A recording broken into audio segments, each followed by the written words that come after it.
ఆత్మజ్ఞానముతో మాట్లాడేదన్. నీవు నాలో నుండా నేను స్తెఫను వలె ఆత్మజ్ఞానముతో మాట్లాడేదన్.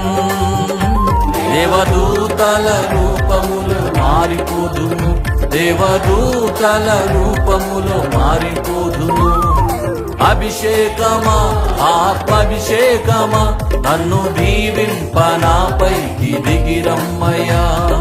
అభిషేకమా ఆత్మాభిషేకమా నన్ను దీవింప నాపైకి దిగిరమ్మయ్యా. అభిషేకమా. అందరూ చప్పట్లు కొడుతూ హృదయపూర్వకంగా దేవుని సన్నిధిని అడుగుదాం. ప్రభువా, నీ అభిషేకాన్ని నాలోనికి పంపించండి నాయన. బలహీనులము మమ్మల్ని బలపరచండి అని. ఎవరు బలహీనులుగా ఉన్నారో ఈరోజే ప్రభు నిన్ను దీవిస్తాడు.